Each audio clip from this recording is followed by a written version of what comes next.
Legislative and administrative arrangements between Singapore and Malaysia enable the one-eyed killer to be swiftly brought back to Singapore. The Malaysian police found this on you. Where did you get it? You already know the answer. So you're asking me for what? I shoot him lah. Why must you shoot him? He owed me half a million ringgit in soccer bets. Refused to pay? And then he said it's not his problem. He said somebody used his name.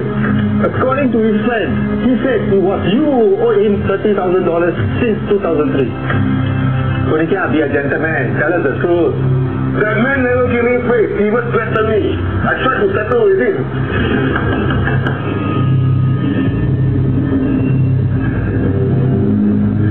You? I want to know if it's true you sent someone to settle with me. Yes. I sent someone to talk to you about your problem.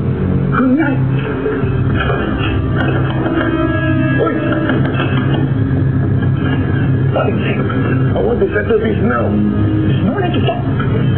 Hey. So you went there, robbed him, you got his money. Why did you shoot him? He was in self-defense.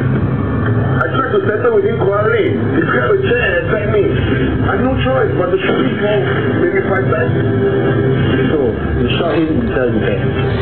Yes, I shot him in self-defense. Could Tan Chor Jin have shot Lim Hock Soon in self-defense? Can you give us the sequence of the 6 shots that were fired in the study room?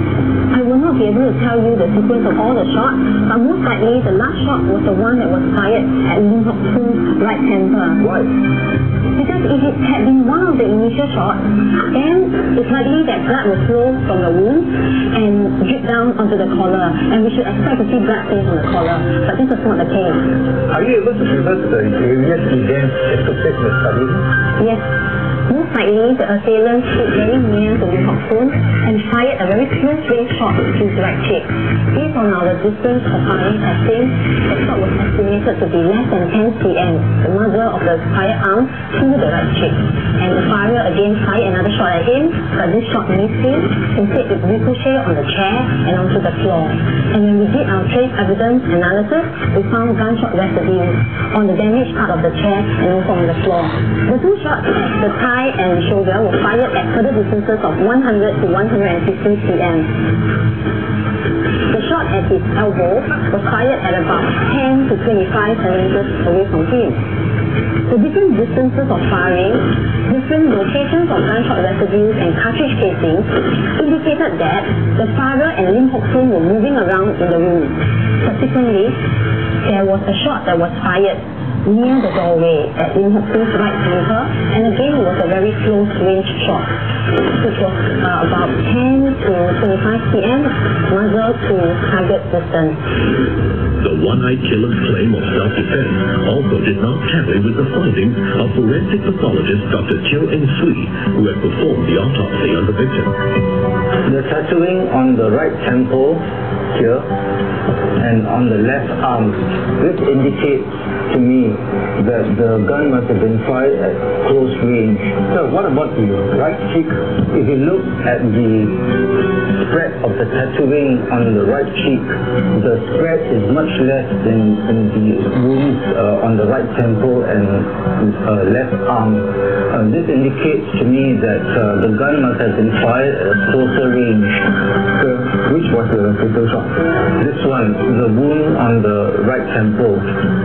The bullet has traveled through the brain and has damaged a very large part of the brain. But the bullet didn't exit the skull. It stopped under the skin on the left side of the skull. See this laceration behind the left ear? It indicates to me that the left side of the head must have been pressed against a hard surface like the floor when the gun to the right temple was fired. So this being the case, the deceased was defenseless when the shot was delivered on him. Yes, he was. So the issue of self-defense would not come into play in this instance. No.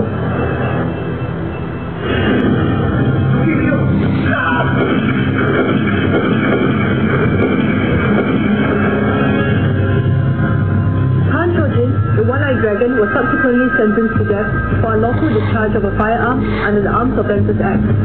He was hanged on the 9th of January 2009. The arrest and the successful prosecution of the One-Eyed Dragon is yet another excellent case showcasing, among other things, three key success factors of police investigation. First, the swift apprehension and extradition of Tan Chor Jin could not have been possible without the crucial assistance rendered by the Royal Malaysian Police. This is facilitated by the mutual sharing of intelligence, which again would not have been possible if not for the long years of close cooperation and excellent relations between the two police forces. Next, this unusual murder case involving firearms would not have been solved as well without the meticulous gathering and analysis of forensic evidence, plus the scientific reconstruction of the scene of crime. Last but not least, the thorough investigation and the piecing of all clues and pieces of available information were pivotal to ensure that the truth was uncovered.